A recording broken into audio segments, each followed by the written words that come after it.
Bonjour, ça me fait plaisir de m'adresser à vous. La dernière fois, c'est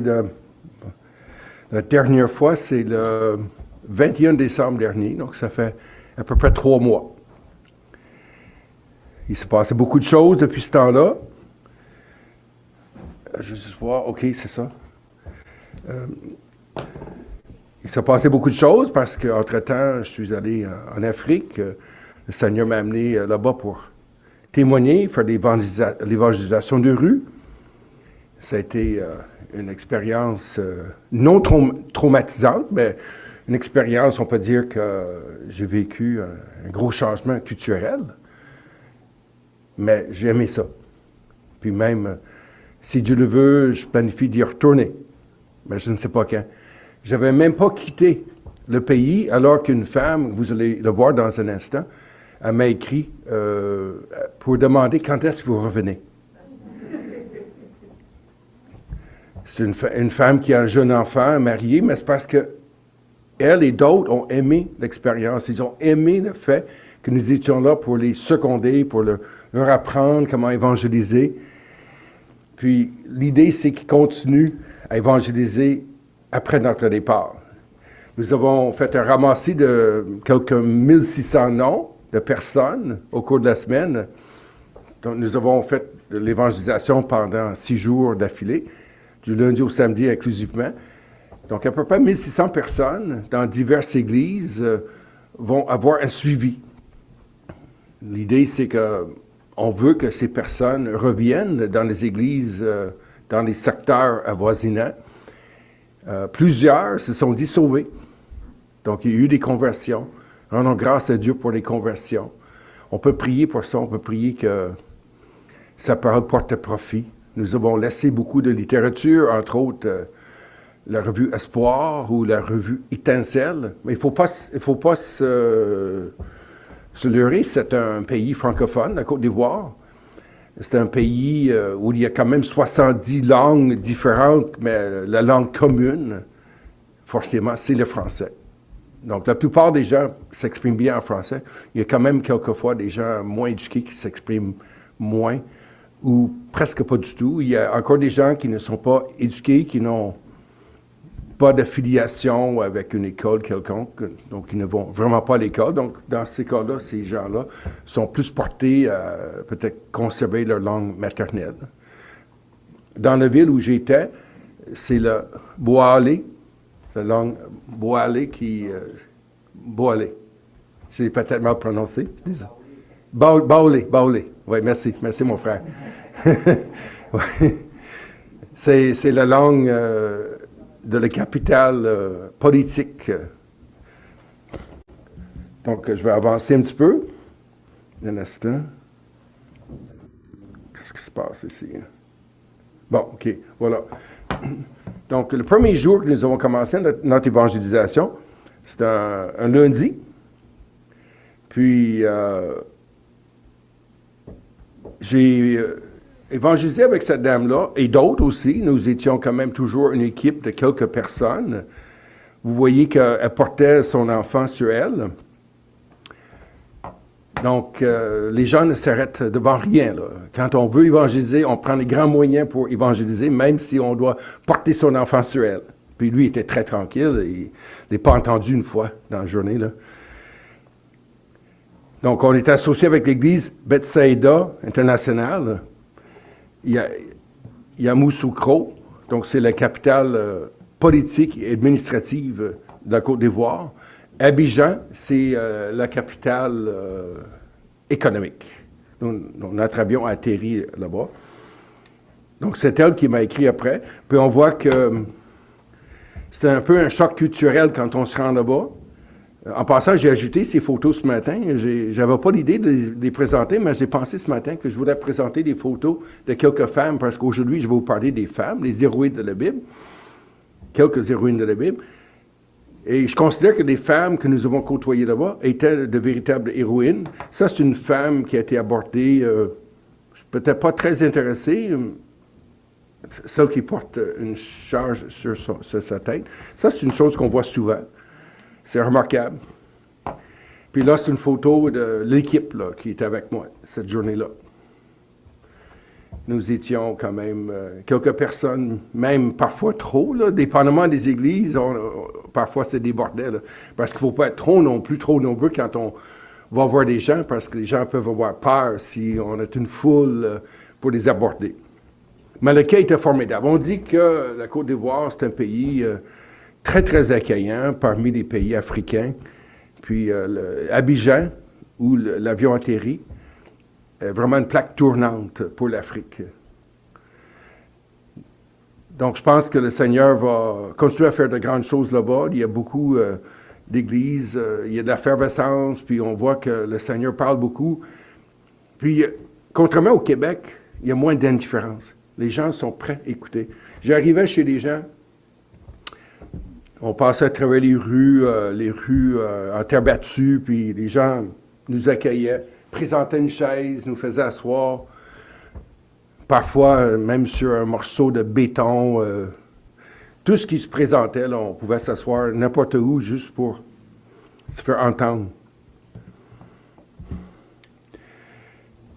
Ça, c'est un exemple. Là, cette fois-ci, je ne me suis pas assis, je me suis présenté, c'est pas cette journée-là, je pense que c'est 2 jours plus tard, dans un autre secteur de la ville. Je suis arrivé devant un groupe de personnes, puis c'était des hommes, je pense uniquement des hommes qui étaient en train de pleurer un mort. Donc, il y avait eu une mortalité, puis là, les gens s'étaient réunis. On voit qu'il y a de boissons enivrantes, là. Mais les gens ont écouté, mais celui qui était à ma gauche, vous le voyez peut-être un peu, c'est un monsieur de la place. Lui a traduit, et très bien traduit, parce que je me suis fait dire après, qu'il avait très, très bien traduit mon message dans la langue locale, parce que les gens ne comprenaient pas suffisamment de français. Puis je me suis senti inspiré pour apporter le message de la croix. J'ai parlé des résurrections du Christ, j'ai parlé, je pense, de Actes 16, 31. J'ai apporté beaucoup de réflexions pendant peut-être 10 minutes environ, puis ça a été beaucoup apprécié, la littérature a été distribuée, puis le monsieur qui est là, en orange, c'est le chef du village, il a demandé qu'il soit photographié avec moi après. Donc on peut dire que l'accueil était vraiment formidable. Remercions le Seigneur pour ça. Puis d'ailleurs, je vais m'arrêter le temps d'un instant. Merci Gilles d'avoir prié pour moi tantôt, je l'apprécie beaucoup. J'en ressens le besoin, parce que dans le fond, je veux faire l'œuvre de Dieu, c'est pas mon œuvre à moi, puis je veux que vous entendiez ce matin la voix du Seigneur. Seigneur Dieu, nous te remercions pour ces moments qui servent à nous rapprocher de toi. Et nous demandons, Père, que tu me donnes l'inspiration qu'il faut pour présenter, pas mon message, mais ton message. Un message axé sur la parole de Dieu, des héroïnes de la foi, des femmes qui nous ont évidemment précédés et qui ont laissé leur marque, une marque indélébile dans la société de ce temps-là, puis même aujourd'hui. Aujourd'hui encore, on parle de ces personnes-là, ces femmes de renom qui sont reconnues dans les églises par rapport à ce que ta parole inspire sur elles. Ainsi, nous demandons que tu nous donnes l'inspiration qu'il faut, que tu parles à nos cœurs, que tu répondes à nos besoins, et que s'il y a quelqu'un ici qui ne connaît pas encore Jésus comme son Sauveur, nous prions que cette personne soit atteinte aujourd'hui par l'Esprit Saint pour donner, ou plutôt recevoir Jésus comme Sauveur et Seigneur dans son cœur, dans sa vie, pour toujours. Nous demandons, Père, au nom précieux du Seigneur Jésus. Amen. Peut-être que vous vous demandez qu'est-ce qui m'inspire aujourd'hui à vous parler un peu des héroïnes de la Bible, parce que aujourd'hui, c'est pas la journée internationale de la femme. Il y a 2 semaines exactement, j'ai donné un message un peu similaire en Côte d'Ivoire. C'était effectivement le dimanche 8 mars, ça tombait pile cette année. Puis il y avait une femme dans l'assistance, je n'ai pas apporté sa photo, je l'ai dans mon téléphone ici, parmi les 16 000 photos que j'ai dans mon téléphone. 16 000 et plus. J'ai vu une femme qui était habillée un peu en vert, puis sur son vêtement, c'était marqué la Journée internationale de la femme. J'ai trouvé ça surprenant. En fait, c'est depuis 1977 que ça a été plutôt homologué en Europe, je pense. Puis aujourd'hui, on appelle ça la Journée internationale des droits de la femme, parce qu'on veut mettre l'emphase sur le fait que les droits des femmes ont souvent été bafoués dans beaucoup de pays. Ce n'est que plutôt récent dans l'histoire du Québec que les femmes ont même le droit de vote. Donc c'est un peu ridicule quand on considère que les droits des femmes ont été souvent bafoués. Je ne veux pas parler ce matin des droits des femmes, mais je voulais juste situer un petit peu dans le contexte le fait que j'apporte un message axé sur les héroïnes de la foi. Puis aussi, il faut penser que dans moins qu'une semaine, il va y avoir le Salon national de la femme à Montréal. C'est sûr que Dominique bel et bien au courant, puis il vous a très bien mis au courant aussi. Vous avez toutes et tous reçu probablement de l'information sur ça, puis même une demande pour... Elle a peut-être sollicité certains d'entre vous pour faire partie de l'équipe afin d'annoncer l'Évangile la semaine prochaine. Plutôt cette semaine. C'est pas la semaine prochaine, c'est cette semaine et dimanche prochain, évidemment. Alors, sans plus tarder, nous allons mettre un peu d'emphase sur ces personnes dans la Bible, quelques personnes, des personnes inspirantes pour le monde entier. Donc, ce n'est pas limité à un groupe... comme ici au Québec, ben, qu'on soit en Afrique, qu'on soit en Europe, ou peu importe l'endroit, ce sont des femmes qui nous inspirent. Et ce sont des femmes qui ont fait des choses remarquables et qui ont, dans certains cas, contribué à façonner la société. Non seulement ces femmes ont fait des choses remarquables, mais ces femmes ont dû laisser un héritage aussi, après elles. On pense à Marie, la mère de Jésus. Quel héritage a-t-elle laissé? Toutes les générations me diront bienheureuse, n'est-ce pas? C'est marqué. Donc, c'est une femme qui a fait de grandes choses, pas une femme parfaite, évidemment, parce qu'elle dit, je me réjouis en Dieu mon sauveur. Donc, elle avait besoin d'un sauveur. Et on sait fort heureusement qu'elle n'aurait jamais voulu non plus qu'on la mette sur un piédestal comme font certaines personnes ou certains groupes aujourd'hui. C'est lamentable, mais c'est vrai. Lorsque j'ai été en Côte d'Ivoire, j'ai visité la plus grande basilique du monde. Plus grande encore que Saint-Pierre de Rome, dans la capitale où j'étais. Et c'est quelque chose, c'est magnifique. Puis c'est sûr qu'on fait un culte à Marie, à l'intérieur de la basilique qui se trouve là. Donc, ce sont des femmes qui sont des exemples de courage, de dévotion, d'intelligence et de force de caractère. J'ai l'intention de vous parler aujourd'hui de 3 d'entre elles. Les 3 premières que vous voyez. Et en passant, une femme peut se retrouver dans plus qu'une catégorie. C'est sûr. Comme Marie, la mère de Jésus, peut se retrouver dans plus qu'une catégorie. Je l'ai mis dans la catégorie des femmes exemplaires. Pas parce qu'elle était parfaite, je le répète, mais parce qu'elle laisse quand même un bel exemple. Elle a brillé par sa présence, elle a brillé par son exemple qu'elle a laissé à l'époque. Aussi des femmes de valeur, et enfin, des femmes inspirantes. Donc, nous allons nous arrêter sur ces 3 femmes-là, que vous allez voir au fur et à mesure. Donc, la première, évidemment, que je l'ai déjà dit, c'est Marie. Donc, Marie a été connue pour des actes de bravoure, à l'époque où il était malséant pour une femme d'être enceinte sans être mariée. Elle a quand même enduré le mépris des gens. Parce qu'on sait qu'elle n'a consommé le mariage avec Joseph qu'après la naissance du Seigneur Jésus. Elle peut être considérée comme un modèle. C'est certain que beaucoup de gens, beaucoup de personnes ont voulu suivre ou imiter Marie à plusieurs égards, c'est bien, sans pour autant lui vouer un culte d'adoration. Une différence entre prendre quelqu'un comme modèle, comme l'apôtre Paul a dit, soyez mes imitateurs comme je suis moi-même du Christ. Donc, il voulait diriger les regards vers le Seigneur Jésus, comme Marie aujourd'hui voudrait diriger nos regards vers Jésus. Ça, c'est important. Non vers elle, mais comme vers Jésus. Donc, ce sont des femmes aussi qui étaient et qui demeurent respectées et honorées à travers les siècles à cause de leurs actions. Nous pouvons lire quelques versets tirés de l'Évangile selon Luc. je n'ai pas mis les versets dans ma présentation. Donc, si vous avez vos Bibles, si vous avez vos épées avec vous, parce que la Bible, c'est l'épée de l'Esprit, n'est-ce pas? Vous pouvez lire avec moi. Donc, Luc, chapitre 1er, verset 26. Alors, tenez. Au 6e mois, l'ange Gabriel fut envoyé par Dieu dans une ville de Galilée appelée Nazareth, auprès d'une vierge fiancée à un homme de la maison de David nommé Joseph. Le nom de la vierge était Marie. L'ange entra chez elle et dit, « Je te salue, toi à qui une grâce a été faite.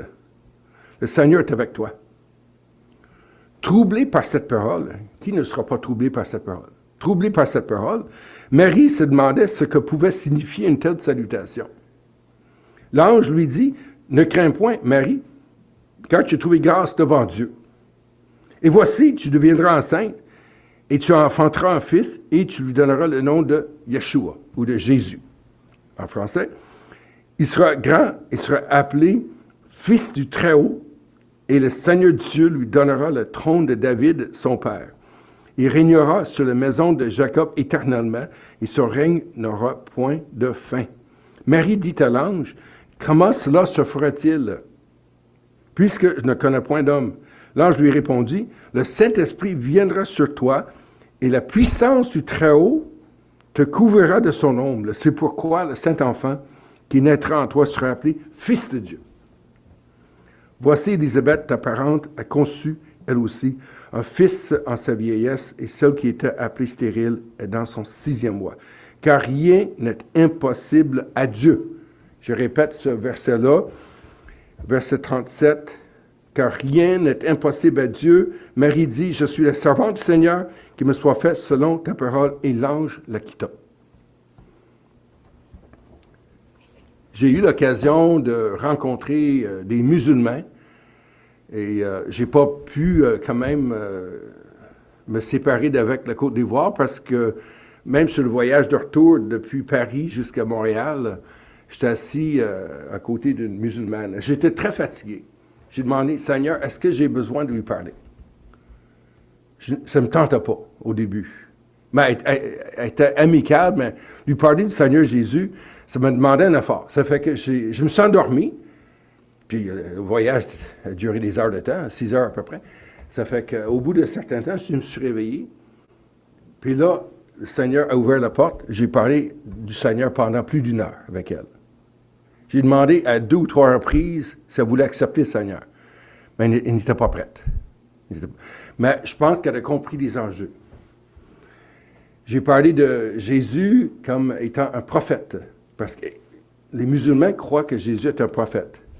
Puis c'est vrai que Jésus est un prophète, mais plus qu'un prophète. Donc j'ai apporté d'autres volets. Je pense que j'ai parlé de la sacrificature de Jésus, puis aussi de sa royauté. Puis évidemment, j'ai parlé de son aspect comme sauveur et fils de Dieu. Il ne croit pas qu'il pourrait être fils de Dieu et mourir sur une infâme croix.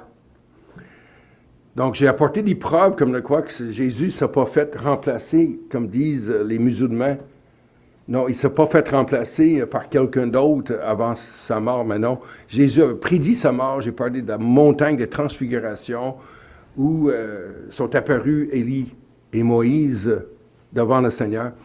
Donc, j'ai apporté certaines preuves, puis c'est ça, je pense que ma sœur, elle s'appelle ma sœur, a compris les enjeux, puis bon, j'ai prié pour elle, et puis d'autres ont prié pour elle aussi. On sait qu'il y a un temps pour toutes choses sous le soleil. C'est l'Ecclésiaste qui nous dit ça. Puis Marie a bien vécu un moment charnière dans sa vie, lorsque l'ange, un ange envoyé par l'Éternel, pas un ange déchu, un ange envoyé par Dieu, il faut s'entendre, est intervenu chez elle. Dieu intervient comme et quand il veut. C'est la même chose dans nos vies. Il intervient comme et quand il veut. Puis moi, je suis content qu'il soit intervenu dans ma vie il y a plus de 60 ans lorsque je me suis converti. Donc, je me suis converti à l'âge de 11 ans et demi, alors que j'avais un grand besoin d'un sauveur. Bien que je fusse né dans une famille chrétienne, ça ne faisait pas de moi un enfant de Dieu. Nous avons vu plusieurs personnes en Côte d'Ivoire qui se disaient chrétiens. Quand on les interroge davantage, on s'aperçoit qu'ils ne sont pas du tout là. Ils se croient chrétiens parce qu'ils ont vécu dans une famille chrétienne, ils ont peut-être assisté à la messe depuis de nombreuses années, mais n'ont jamais eu un moment de conversion, de nouvelle naissance. Et ce matin, si je parle à quelqu'un ici qui n'a pas encore vécu l'expérience de la nouvelle naissance, le Seigneur dit, il faut que vous naissiez de nouveau. Si un homme naît de nouveau, il ne peut voir le royaume de Dieu. C'est même pas discutable. Donc, nous avons parlé avec des gens qui ont compris, alors, lors de notre visite, qu'ils n'étaient pas sauvés, puis certains ont dit, on veut avoir le salut. Ils voulaient être sauvés. Dieu merci pour ces rencontres. Ce sont de belles rencontres. Ce sont des rendez-vous divins que le Seigneur nous a donnés. À un endroit, un petit peu après la photo que je vous ai montrée tantôt, je me suis présenté devant un autre groupe de personnes qui, eux aussi, pleuraient peut-être la même personne qui était morte. Puis, 11 sur 17, environ 17 personnes ont levé la main qui voulaient accepter le Seigneur Jésus. 11 sur 17. Donc, le Seigneur est à l'œuvre là-bas. Dieu merci. Donc, les promesses divines doivent s'accomplir, même si ça fait 400 ans que Dieu est silencieux, depuis Malachie jusqu'à là, ça fait à peu près 400 ans. Dieu est à l'œuvre, il va accomplir ses promesses au moment voulu, au moment opportun. Il naîtra un sauveur. Et puis j'aime tellement cette expression, il vous en est aujourd'hui dans la ville ou dans la cité de David, un sauveur qui est le Christ le Seigneur. On l'entend souvent à Noël, mais c'est un beau verset biblique. Donc les anges de Dieu, en fait, les anges sont des esprits envoyés au service de ceux qui doivent hériter du salut. Les anges peuvent intervenir n'importe quand dans la vie de quelqu'un, même de façon miraculeuse pour épargner quelqu'un d'une mort certaine. Ça, c'est sûr. J'ai un ami qui a donné son témoignage récemment lors d'une réunion de chapitre Gédéon, parce que nous faisons nos réunions normalement à Vaudreuil-Dorion plutôt. Puis il relate que lorsqu'il était jeune, il devait tomber en bas d'un tracteur puis être écrasé par le roue, mais c'est comme si un ange l'aurait ramassé au moment opportun pour le sauver d'une mort certaine. Donc, il y a des choses qui sont parfois incompréhensibles qui se produisent. Donc, les anges de Dieu exécutent ses ordres. Les anges qui sont restés fidèles au Seigneur exécutent ses ordres. Les anges qui ne voulaient pas rester fidèles au Seigneur sont partis, ils ont suivi le diable. Ils sont chargés de ministère en faveur de ceux qui doivent hériter du salut, comme je l'ai mentionné. Gabriel, le héros de Dieu, est connu comme l'ange des bonnes nouvelles. Une personne ciblée par son intervention, Marie. Dieu s'occupe de la jeunesse. Ici, il y a quelques personnes qui sont plus jeunes, pas beaucoup peut-être, parce que la plupart sont en haut. Néanmoins, Dieu s'occupe de la jeunesse. Et c'est important que les parents disent à leurs enfants aussi que Dieu s'occupe et s'intéresse à la jeunesse d'aujourd'hui. C'est vrai. Et à son avenir. Pas juste à ce qui se passe aujourd'hui dans leur vie, mais à leur avenir aussi. C'est lui qui a institué le mariage et il connaît celui à qui une jeune fille ou un jeune homme est destiné. Non seulement Dieu connaît les nations, comme les Ivoiriennes ou les autres personnes d'autres pays africains, puis il y a parmi nous quand même plusieurs personnes issues du Cameroun, mais il connaît aussi les individus. Donc oui, il connaît les nations dans leur ensemble, mais aussi connaît les individus, leur état civil, leur occupation, leur rang social, leur centre d'intérêt. Donc, quand on pense à Marie, l'ange était bien au courant de beaucoup de choses sur elle. Elle n'avait pas besoin de s'identifier. Il sait si nous sommes ouvriers ou patrons, manuels ou intellectuels. Dieu ne fait pas de favoritisme. Il se plaît à visiter la fiancée d'un charpentier. Donc, il n'a pas choisi une personne noble, Puis on sait d'ailleurs qu'il n'y a pas beaucoup de personnes nobles qui viennent au Seigneur. Oui, il y en a quelques-uns, mais dans l'ensemble, ce sont des gens plus pauvres. Les gens que j'ai visités là-bas, pour la plupart, c'était des gens plutôt pauvres, mais ils étaient prêts à nous accueillir, prêts à accueillir le Seigneur Jésus dans leur vie, dans certains cas. C'est merveilleux de voir ça. Donc Dieu ne fait pas preuve de favoritisme, au contraire. Il dit, Jésus dit, je ne mettrai pas d'or celui qui vient à moi. Qu'on soit noble, qu'on ne soit pas noble, je ne mettrai pas d'or celui qui vient à moi. N'est-ce pas merveilleux? Quelle belle promesse! Ça fait que, afin que quiconque veut peut prendre aujourd'hui même l'eau de la vie gratuitement. Donc, je répète, s'il y a quelqu'un ici qui n'a pas encore fait ce pas-là, pourquoi attendez-vous? N'attendez pas demain, parce qu'on n'a pas la certitude que demain va arriver. Oui, demain va arriver, mais il y a des gens à qui on parle qui sont parfois dans l'éternité, dès le lendemain ou même avant le lendemain.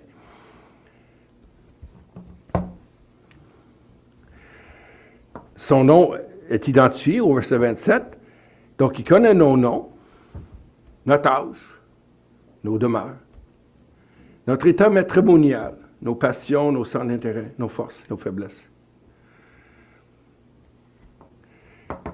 Dans le livre du prophète Isaïe, il était question d'une vierge. Voici la vierge concevra et elle enfantera un fils, lui donnera le nom d'Emmanuel, qui veut dire Dieu avec nous. Dans le livre d'Isaïe, on n'a pas son nom, mais là, tout d'un coup, on connaît son nom, Marie. Mais remarquez bien, les êtres célestes n'ont pas besoin de prendre rendez-vous. Nous, on prend souvent rendez-vous avec des gens, est-ce que ça vous convient que j'aille chez vous à ton moment?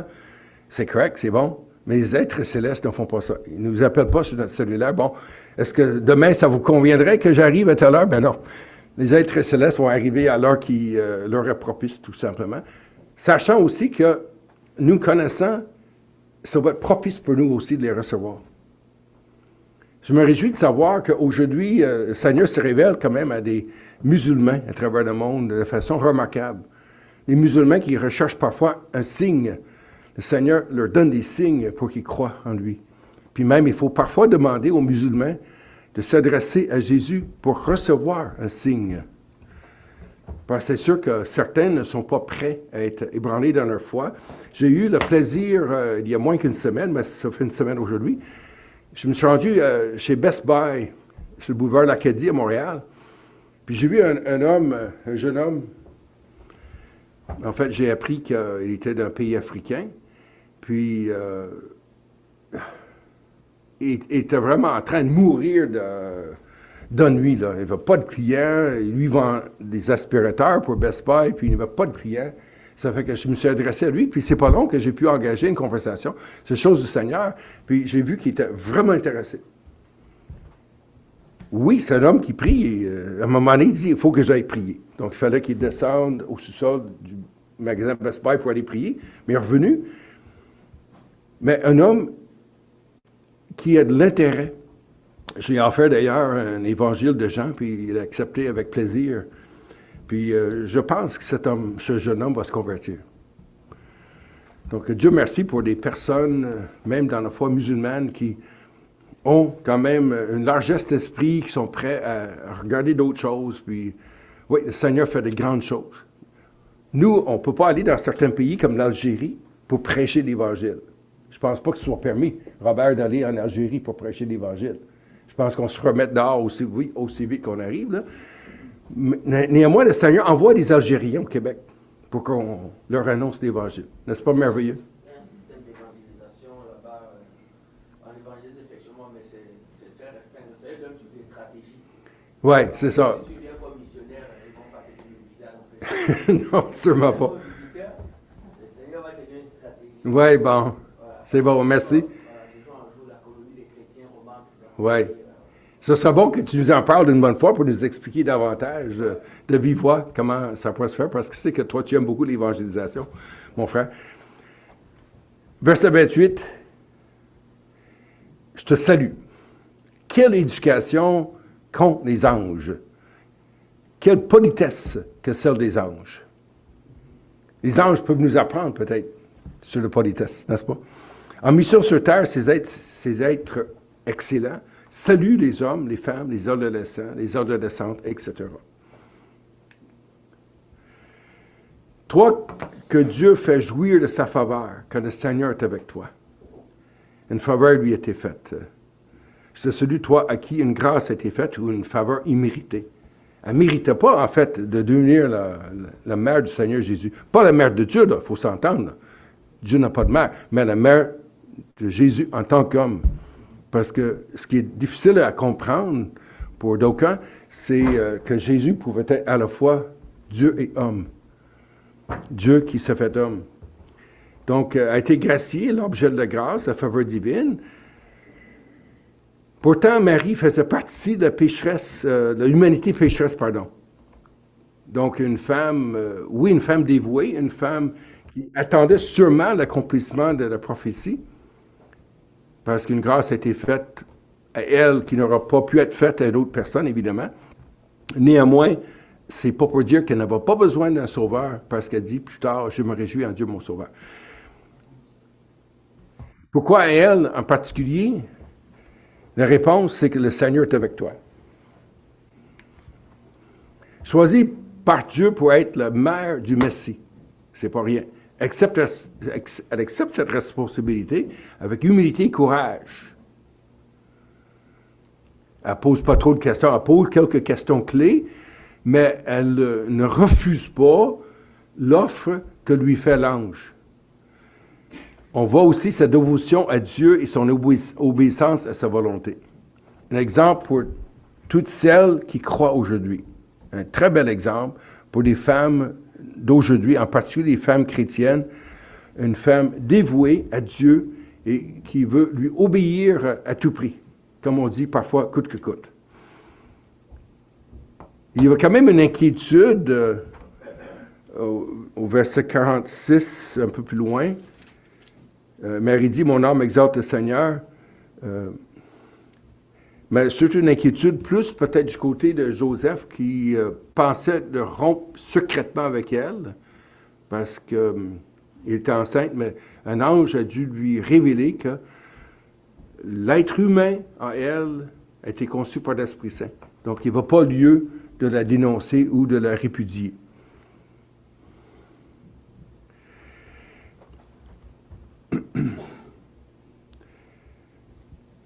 Bon, je vais aller un peu plus loin. Verset 46.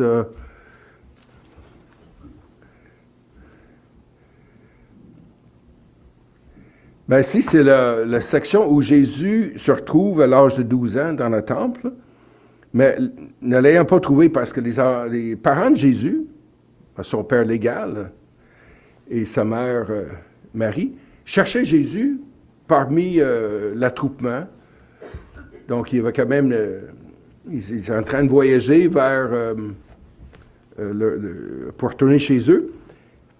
Tout d'un coup, après avoir fait quelques journées de marche, ils se sont aperçus que Jésus n'était pas dans la caravane, que Jésus était resté là-bas. Donc, au verset 45, au verset chapitre 2, ne l'ayant pas trouvé, ils retournèrent à Jérusalem pour le chercher. Au bout de 3 jours, ils le trouvèrent dans le temple, assis au milieu des docteurs, les écoutant, les interrogeant. Tous ceux qui l'entendaient étaient frappés de son intelligence et de ses réponses. Quand ses parents le virent, ils furent saisis d'étonnement et sa mère lui dit, « Mon enfant, pourquoi as-tu agi de la sorte avec nous? Voici ton père et moi, nous te cherchions avec angoisse. » Donc, c'est évident qu'elle aimait beaucoup son fils. Il leur dit, « Pourquoi me cherchiez-vous? Ne saviez-vous pas qu'il faut que je m'occupe des affaires de mon père? » Mais c'est sûr qu'ils n'ont pas compris ces propos-là. Mais il parlait de son Père céleste. Parce que Jésus a dit plus tard, « Ce que je vois en mon Père, je le fais. Celui qui m'a vu a vu le Père. » Donc, il était l'image resplendissante du Père. Même étant jeune, il était l'image resplendissante du Père. Il ne faut pas l'oublier. Donc ici, c'est peut-être un petit début de la souffrance que va connaître Marie. Là, elle a souffert momentanément parce que son fils n'était plus avec elle. Elle l'a retrouvé. Mais plus tard, elle va souffrir beaucoup plus parce qu'elle va comprendre, enfin, que Jésus va devoir donner sa vie pour le péché du monde. Mais au moins, une chose est sûre, ils sont dans la présence de Jésus, puis ça, c'est réconfortant. Puis, je vais vous relater brièvement une autre histoire qui se retrouve dans Jean chapitre 2, l'histoire des noces de Cana en Galilée. Pourquoi c'est spécial? Parce que c'est là que Jésus a changé l'eau en vin. On sait qu'il a réservé le meilleur vin jusqu'en dernier parce que le vin qu'a produit Jésus, à cause de son miracle, était meilleur que le vin qui avait été servi préalablement. Mais il y a une expression fort intéressante que Marie utilise quand elle s'adresse au serviteur, dit « Faites tout ce qu'il vous dira. » Faites tout ce qu'il vous dira. Puis ça, c'est un verset qui me parle beaucoup aujourd'hui, parce que c'est un verset qui s'adresse à chacun d'entre nous, sans exception. Qu'on soit jeune ou moins jeune, qu'on connaisse Jésus comme son sauveur personnel ou non. C'est important de comprendre que Jésus a un message central pour nous, puis qu'il faut l'écouter. Pas juste un message, mais plusieurs messages. Mais si on ne connaît pas Jésus comme sauveur, mais il dit, repentez-vous et croyez la bonne nouvelle. Ça, c'est le message principal pour les inconvertis, mais quand on connaît le Seigneur, il y a beaucoup d'autres choses que le Seigneur veut nous dire. Et bref, il veut qu'on s'attarde à ses enseignements. Parce qu'il a dit, l'homme ne vivra pas de pain seulement, mais de toute parole qui sort de la bouche de Dieu. Donc, quel conseil pertinent et d'actualité? Donc, Marie, la femme la plus célèbre de toute la Bible, elle a adhéré humblement à sa mission divine, malgré tous les risques que ça comportait pour elle en tant que jeune mère, jeune adolescente. Elle avait peut-être une quinzaine d'années ou peut-être un peu plus. On ne connaît pas exactement son âge, mais c'est pas important. Sa vie quasiment exemplaire nous rappelle de toujours rester fidèle au commandement divin. Donc, elle a écouté l'ange, elle a suivi les enseignements ou plutôt des recommandations qu'elle a reçues de la part de l'ange. Et enfin, Dieu nous récompensera toujours si nous restons attachés à lui. Donc voilà, une femme exemplaire que nous avons vue ensemble. Nous allons maintenant voir une autre femme, une femme de valeur. Nous allons lire un petit peu dans le livre de Ruth. Donc ce sont des femmes puissantes et inspirantes qui nous montrent comment vivre selon les valeurs bibliques. On se rappelle que cette femme-là, Ruth, était une Moabite. On sait que dans le temps, il était défendu aux enfants d'Israël de marier des personnes d'une autre race. Parce que l'autre race, forcément, ce n'était pas des Juifs, ce n'était pas des gens issus des reins d'Abraham. Donc, les personnes qui pouvaient leur porter préjudice, c'était perçu comme un joug étranger. Comme aujourd'hui, on parle aussi du joug étranger. Il ne faut pas qu'un homme ou une femme non converti se marie à quelqu'un qui connaît le Seigneur comme son sauveur. C'est important. Je me souviens quand j'avais commencé à fréquenter mon épouse dans le temps, on avait commencé à se fréquenter, puis on s'aimait déjà, mais je lui ai dit un jour, si tu ne te convertis pas, je ne pourrais pas te marier. Elle avait bien avisé de ça. Elle savait. Elle savait à qui elle avait affaire. Mais de toute façon, elle voulait se convertir. Ses sœurs ont peut-être pensé qu'elle se convertissait pour moi, mais c'est pas vrai. Elle voulait avoir le pardon de ses péchés, puis ça l'a peut-être poussé un peu plus vite vers le salut. Elle s'est convertie, puis je n'ai jamais douté un seul instant de sa conversion durant toute sa vie, durant les 45 années que je l'ai connue. Mais en fait, elle était sauvée depuis au moins 44 ans et plus, lorsqu'elle est entrée dans la présence du Seigneur Jésus. Donc, ce sont des modèles de courage pour chacun de nous. Puis Ruth, c'est une personne très courageuse, comme on va voir dans quelques instants. Puis aussi, elle a mis ses talents au service de la communauté dans laquelle elle est entrée plus tard. Elle est entrée plus tard dans la vie de Boaz. On dit que Marie, selon ce que disent les Juifs, Marie avait peut-être une quarantaine d'années lorsqu'elle est arrivée, ou lorsqu'elle a marié Boaz, et Boaz avait peut-être 80 ans. Donc, il y a une grande différence d'âge entre les deux. Néanmoins, ça a donné naissance au grand-père de David, le psalmiste David. Donc, on voit que cette femme moabite a été beaucoup utilisée par le Seigneur malgré ça. On voit un exemple de la grâce de Dieu qui s'étend envers les nations environnantes. Ça aurait pu tourner au vinaigre, mais non. Ça a été un bien par la grâce de Dieu. Puis je pense qu'elle nous inspire aussi à faire preuve de persévérance dans notre foi, à servir Dieu avec amour et à être une force positive autour de nous. Donc, l'immigré, celle qui est immigrée depuis le pays de Moab, c'est un personnage biblique très connu. Si je vous parle de Ruth ce matin, vous l'avez certainement croisé dans vos lectures quelque part. Une veuve moabite parce que Naomi, sa belle-mère, est entrée là avec 2 fils, mais les 2 fils sont morts. Une des veuves qui a décidé de rester en place, elle n'a pas voulu suivre sa belle-mère, mais dans le cas de Ruth, c'était autre chose. Ça démontre aussi que c'est possible de trouver du bonheur, même dans des moments difficiles ou des moments de désespoir. Cette femme était dans une situation très désespérée, sans ressources probablement, elle avait perdu son mari, puis il fallait qu'elle continue avec Naomi, ne sachant pas trop non plus ce qui pouvait l'attendre dans le pays d'Israël, ou bien elle pouvait retourner dans son patelin avec son peuple et sa langue maternelle. Donc, on peut triompher des obstacles grâce au secours divin. Lisons quelques versets dans Ruth, juste pour se faire un peu de contexte. Ruth, si vous avez vos Bibles, toujours. Sinon, vous pouvez écouter. Les versets 15 à 18, dans le chapitre 1er. Naomi dit à Ruth, « Voici, ta belle-sœur est retournée vers son peuple et vers ses dieux. » Pas juste son peuple, mais vers ses dieux. « Retourne comme ta belle-sœur. » Ruth répondit, « Ne me presse pas de te laisser. » Moi, je trouve ça vraiment touchant. Quand je lis ça, là, parfois, je suis porté même à vouloir pleurer. « Ne me presse pas de te laisser, de retourner loin de toi. Où tu iras, j'irai. Où tu demeureras, je demeurerai. Ton peuple sera mon peuple, et ton Dieu sera mon Dieu. » N'est-ce pas beau? Où tu mourras, je mourrai, et j'y serai enterré.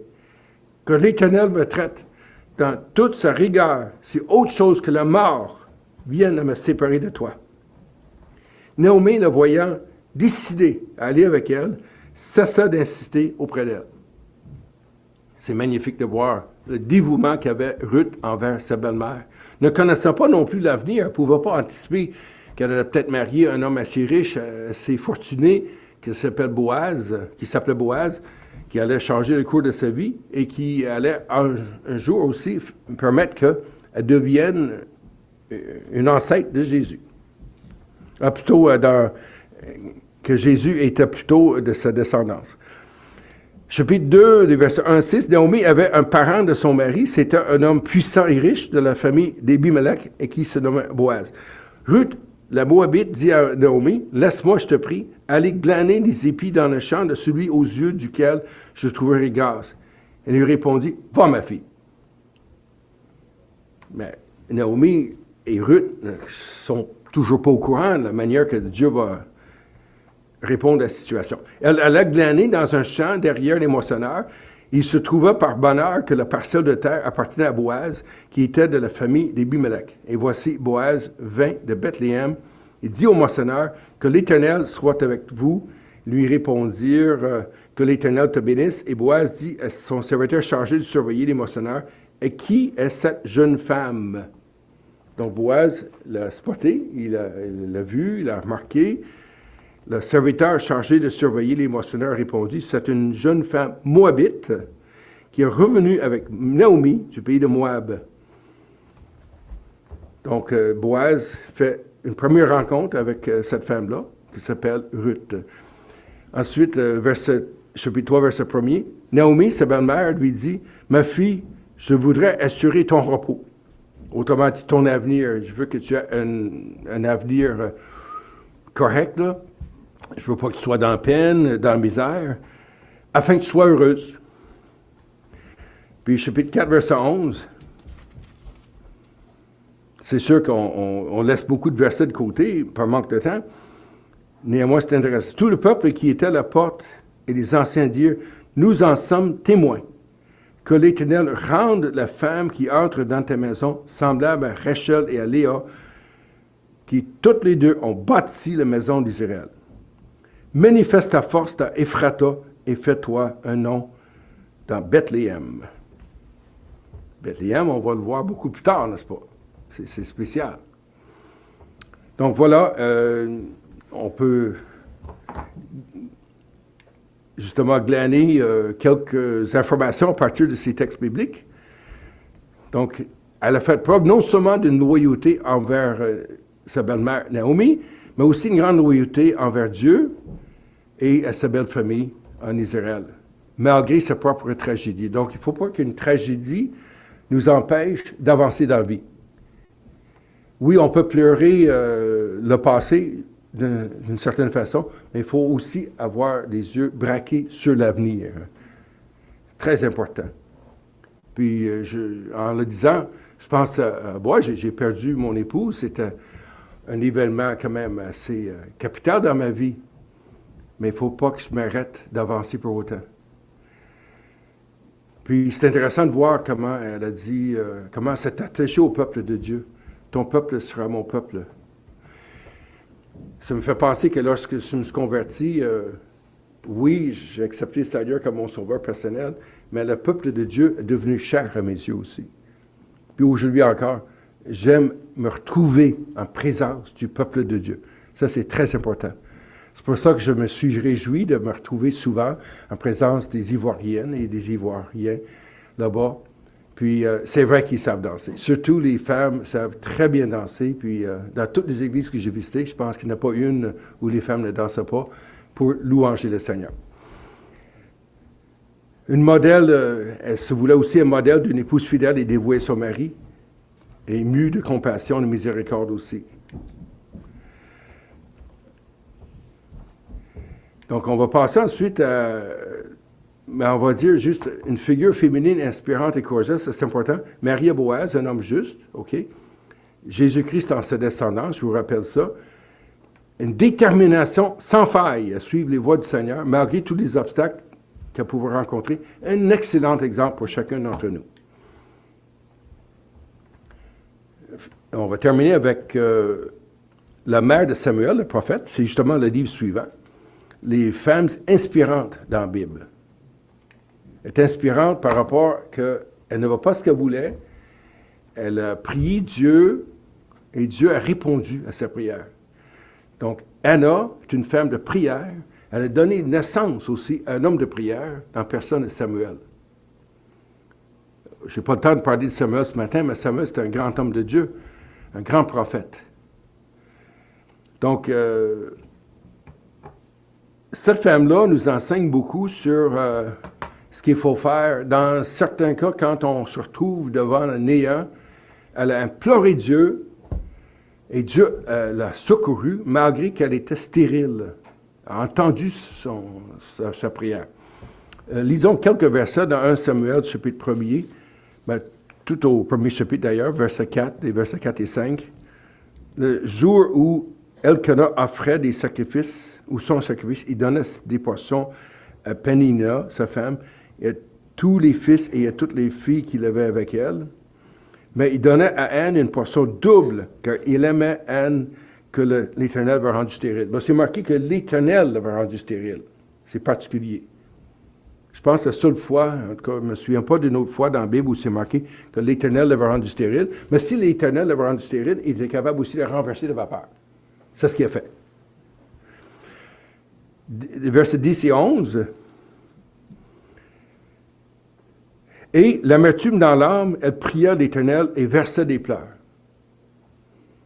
Elle fit un vœu en disant, Éternel des armées, si tu daignes regarder l'affliction de ta servante, et si tu te souviens de moi et n'oublie point ta servante, et si tu donnes à ta servante un fils, je te consacrerai à l'Éternel, je le consacrerai à l'Éternel pour tous les jours de sa vie. Le rasoir n'en passera pas sur sa tête. Donc, il devait devenir un Nazirien, forcément. Donc, elle a fait un vœu, mais à travers ses sanglots. C'est quand est-ce la dernière fois que vous avez prié et que vous ayez pleuré en même temps. C'est important de prier et de pleurer, parfois. Parce que ça dénote qu'il y a de l'intensité, qu'on est ému devant un besoin quelconque, que ça nous touche. C'est important d'être touché. Les versets 17 et 18, toujours dans le même chapitre, je vous rappelle ça. Élie, c'est le prêtre à l'époque, le sacrificateur, il reprit la parole et dit, « Va en paix, et que le Dieu d'Israël exauce ta prière. » Ou la prière que tu lui as adressée, elle dit, « Que ta servante trouve grâce à tes yeux. » Et cette femme s'en alla, elle mangea et son visage n'a plus le même. Parce qu'Élie a dit, en fait, ta prière va être exaucée. Au début, Élie la regardait et il pensait qu'il était ivre. Il était si éloigné de Dieu qu'il ne pouvait pas détecter en elle que c'est une femme qui avait de l'amertume dans son âme, une femme qui avait besoin d'être exaucée. Mais non, il l'a pris pour une femme ivre. Il a dû lui dire, « Je ne suis pas ivre, j'ai beaucoup de peine. » Mais le Seigneur a répondu à son grand besoin. Dieu merci. Puis, en fait, les versets 26 et 28, pour terminer, Anne dit, « Mon Seigneur, pardon, aussi vrai que ton âme vit, mon Seigneur, je suis cette femme qui me tenait ici près de toi pour prier l'Éternel. C'était pour cet enfant que je priais, et l'Éternel a exaucé la prière que je lui adressais. Aussi, je veux le prêter à l'Éternel. Il sera toute sa vie prêté à l'Éternel. Ils se prosternèrent là devant l'Éternel. » Quelle belle conclusion. Oui, elle a perdu un enfant dans le sens que elle n'a pas eu le droit de le revoir peut-être après. Je suppose, on ne sait pas en fait s'il l'a revisité durant sa vie, ou peut-être qu'elle l'a plus vu après ce moment-là. Peut-être qu'il y avait 5 ans, parce que dans ce temps-là, les femmes pouvaient allaiter leurs enfants pendant assez longtemps. En tout cas, après le sevrage, elle a cru bon de revenir pour accomplir son vœu. Elle a fait un vœu, puis quand on fait un vœu, il faut accomplir son vœu.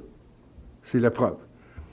Puis Samuel a eu par la suite une vie, pas une vie exemplaire, mais une vie remplie de l'Esprit Saint, une vie de prière et d'intercession.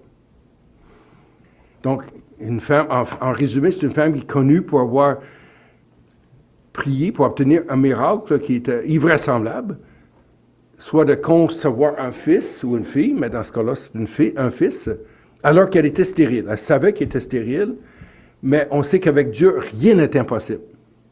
Elle savait, était convaincue. Élie l'a fait juste raisonner un peu. Élie a dit oui, que ce soit fait selon ton désir. Puis, effectivement, elle a donné naissance à peu près 12 mois plus tard. Preuve que Dieu entend nos prières et finit par répondre à nos besoins. Parfois, il ne répond pas immédiatement. Vous savez aujourd'hui que les enfants rois veulent avoir une réponse immédiate. Même hier, ils veulent avoir une réponse immédiate, puis ils veulent avoir tout ce qu'ils demandent. Là. Mais elle ne veut pas ce genre de mentalité-là. Mais elle voulait tout simplement que Dieu l'entende et que Dieu réponde à son besoin. Puis il l'a fait au moment voulu. L'histoire nous rappelle aussi que nous devons toujours garder espoir. Parfois, on lâche de prier avant qu'on voit le résultat. Moi, j'ai connu un homme, John Smith. Il priait pour son fils. Son fils, John Smith est décédé. Son fils s'est converti après le décès de son père. J'ai parlé, il y a quelques mois, au petit-fils de John Smith. C'est un homme qui suit le Seigneur. Est-ce que la prière de John Smith en a valu la peine? Bien sûr. Dieu agit dans nos vies même si les réponses tardent à venir. Donc, c'est la fin de ce que je voulais vous apporter ce matin. Donc, vous voyez qu'il y a 3 femmes, des femmes qui sont des grandes femmes de la Bible.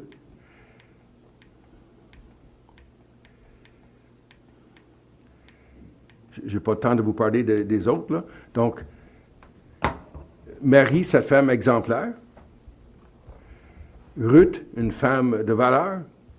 Puis Anne, une femme qui nous inspire.